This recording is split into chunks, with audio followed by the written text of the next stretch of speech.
Bien, hermanos, estamos celebrando el viernes de la 12ª semana del tiempo ordinario. En la primera lectura se narra la segunda fase de destierro que vivió Jerusalén hacia Babilonia. La primera la escuchábamos ayer durante el reinado de Jeconías, un jovencito de 18 años, y esta primera etapa fueron a Babilonia herreros, artesanos, y terminaba la primera lectura diciendo todos aquellos que servían para la guerra. Hoy es desterrado hacia Babilonia toda la otra parte que quedaba del pueblo. Quedaron solo algunos. En la primera etapa el templo no fue destruido, ahora sí. Y el pueblo puede ser que se pregunte, pero caramba, ¿dónde está Dios? Dios, dentro de su plan de salvación, quería enseñarle al pueblo que no era solo en el templo que debían adorarle.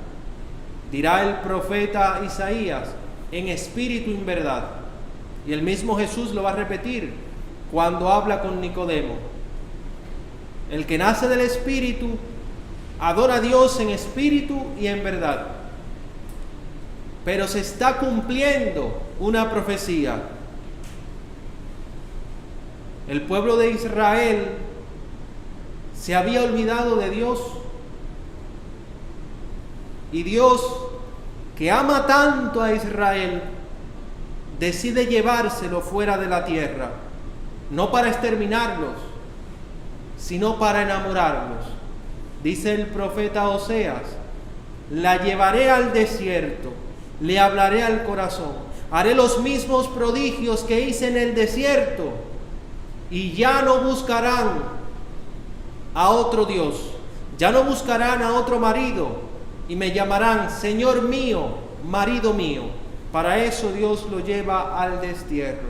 De hecho, es en el destierro de Babilonia donde Israel aprende, conoce y recibe la promesa de que vendría el Mesías. De tal forma que es una lectura que nos invita también a ver nuestra historia.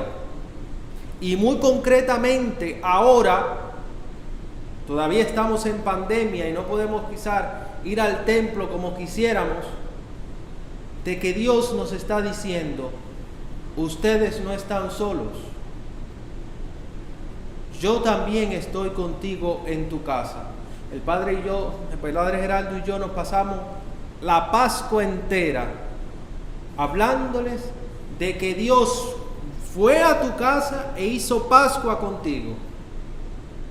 Y ahora mismo está contigo. El salmo de hoy es incompleto si tú no vas a la Biblia y lees el Salmo 136, 137 y 138. Es una cadena que van narrando el mismo hecho. Pero este inicia diciendo, junto a los canales de Babilonia nos sentábamos a llorar. Los que nos deportaron nos invitaban a cantar, cántennos un canto del Señor. Y dice el salmista, ¿cómo cantar un canto del Señor en tierra extraña? ¿Cómo cantarlo? Es imposible. Y dice, si me olvido de ti, Jerusalén, no es de la ciudad que está hablando. A lo que está haciendo referencia es, si me olvido de ti al templo, si me olvido de los prodigios que Dios ha hecho con esa ciudad, que se me paralice la mano derecha, que se me pegue la lengua al paladar, si yo no puedo cantar las bondades de Dios. Recordemos a Zacarías, cuando se le soltó la lengua, cuando dijo que sí al plan de Dios y comenzó a cantar: bendito sea el Señor Dios de Israel, porque ha visitado y redimido a su pueblo, suscitándonos una fuerza de salvación, según lo había predicho por boca de sus santos profetas. Dios tiene un plan de salvación para con cada uno de nosotros. Te decía que para entender este salmo tienes que ir a leer también el Salmo 137 y 138, los que están fuera del paréntesis. ¿Por qué? Digo, los que están dentro del paréntesis. Porque dice el Salmo 137, delante de los ángeles tañeré para ti. Dice, me postraré hacia tu santuario. Quiere decir que el salmista, el que está orando, no está en el templo, no está en tierra de Israel. Se postra hacia donde está Dios y le canta. De tal modo que le está indicando que la presencia de Dios está con ellos en el destierro. Y el Salmo 138, que lo proclamábamos el miércoles, Natividad de San Juan Bautista, dice: si subo hasta el cielo, allí estás tú. Si desciendo hasta el abismo, allí te encuentro. No puedo escapar de ti, Señor. Es imposible. Y dice, es profundo y no lo abarco. Así es el misterio de salvación de Dios para con cada uno de nosotros. De hecho, el profeta Jeremías a este pueblo de Israel le dice: vayan al destierro. Es parte del plan de Dios. Vayan, construyan casas, cásense, tengan hijos, porque Dios tiene un plan. Tiene un plan para con cada uno de nosotros, que en la actualidad quizás decimos, pero yo no veo. Yo soy uno que digo, pero yo no veo. Pero estas lecturas vienen a llamarme, primero, la atención, y segundo, a darme esperanza de que Dios tiene un futuro de calamidad, no de calamidad, sino de esperanza para con cada uno de nosotros. Lo que no debemos hacer es renegar de Dios, sino abrir nuestro corazón a lo que Él desea de nosotros. El Evangelio es uno de los evangelios más hermosos que tiene toda la Escritura, por todo lo que significa, todo el significado que tiene, que encierra dentro de sí. Ayer terminábamos el sermón de la montaña. Jesús ha dicho, comenzando el sermón: no he venido a abolir la ley, sino a darle cumplimiento.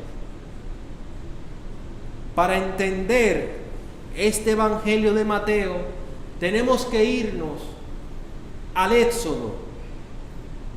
Cuando Dios iba a dar su ley al pueblo de Israel, dicen los sabios judíos que había cojos, había lisiados, había ciegos, y que Dios dijo: pero yo voy a dar una ley que es perfecta. De hecho, hay un salmo que dice: la ley del Señor es perfecta y es descanso del alma.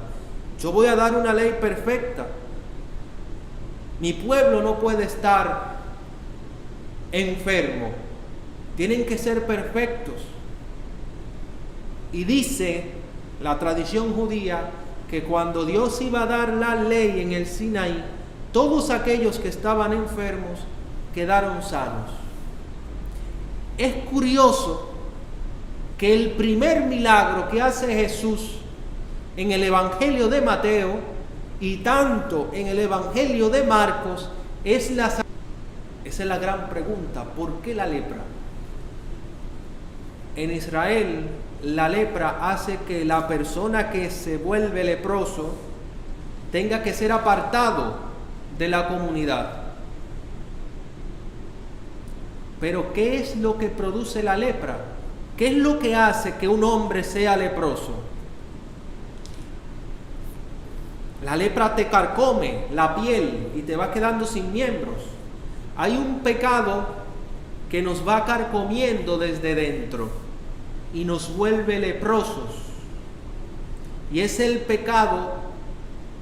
No podemos perder el contexto de que Dios dio su ley y curó a todos. No lo perdamos, para que me entiendan. Es curioso que el primer pecado que comete Israel no es la idolatría. El primer pecado que comete Israel es que murmuró contra Dios. Recordemos, cuando están al pie, cerca del Mar Rojo, murmuran contra Dios y contra Moisés y dicen: nos has traído aquí para que muramos en manos de los egipcios. Y Dios obra un milagro, abre el Mar Rojo. Cuando van al monte Sinaí, dice: Moisés tiene demasiado allá arriba. ¿Dónde está Dios? Murmuran. Cuando van caminando por el desierto, murmuran porque tienen sed, murmuran porque tienen hambre, hablan en contra de Dios, que no es otra cosa que no aceptar el plan de Dios. Pero hay un ejemplo de lo que produce la lepra, y es cuando Miriam, hermana de Moisés, y Aarón hablan contra Dios y contra Moisés. Dice el libro de los Números que Miriam, puede ser también traducido como María, se llenó de lepra y tuvo que ser apartada de la comunidad 7 días. Este hombre no había oído a Jesús decir, no había oído de Jesús que haya hecho ningún milagro. Escuchó la ley de Dios haciéndose cumplir a través de Cristo al pie del monte, lo más lejos. Seguro le que llevaban cositas: mira, él dijo esto, mira, él dijo esto.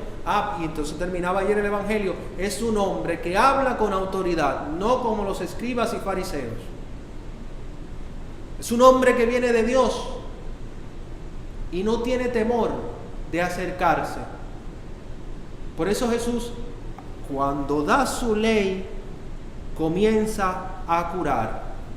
Y vamos a pasar a partir de hoy y toda la semana que viene escuchando milagros.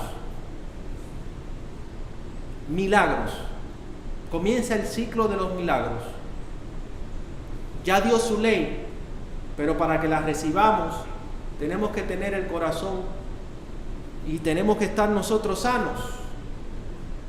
Tenemos que ir pensando nosotros todos estos días de qué estamos enfermos. Ya hoy dije la primera, la murmuración, que nos va carcomiendo desde dentro. Pero este hombre dice: Señor, si tú quieres, puedes limpiarme. Yo sé que yo no lo merezco, porque yo he murmurado contra Dios, que es tu Padre. Pero si tú quieres, puedes limpiarme. Decía al principio que es uno de los evangelios más hermosos, porque Jesús no solo le dice de palabra: queda limpio, sino que hace un gesto de ternura, mostrando quién es Dios, que toca la enfermedad, toca a aquel que era excluido. Dice el texto: extendió la mano, lo tocó y le dijo: quiero, queda limpio. Hay una plegaria eucarística, la cuarta, que dice en un momento: y cuando el hombre perdió tu amistad, no lo abandonaste al poder de la muerte, sino que tendiste la mano a todos para que te encuentre el que te busca. Es un acto de amor de Dios, que cura la enfermedad, que viene a curar nuestra enfermedad. Basta que yo le diga: Señor, si quieres puedes limpiarme. Él quiere, pero basta con que nosotros se lo pidamos.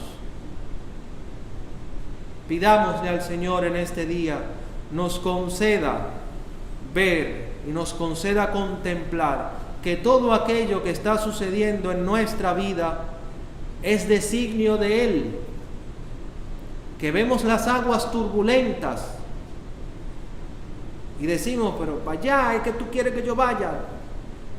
Y Él te está diciendo: sí, ven,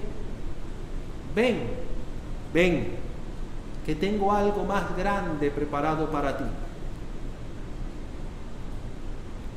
Y permitámosle que Él entre en nuestro corazón y nos purifique de todas aquellas enfermedades que nosotros tenemos, para que podamos contemplarlo, que podamos gritar y exultar de gozo, aceptando su ley, la ley del amor. Que así sea.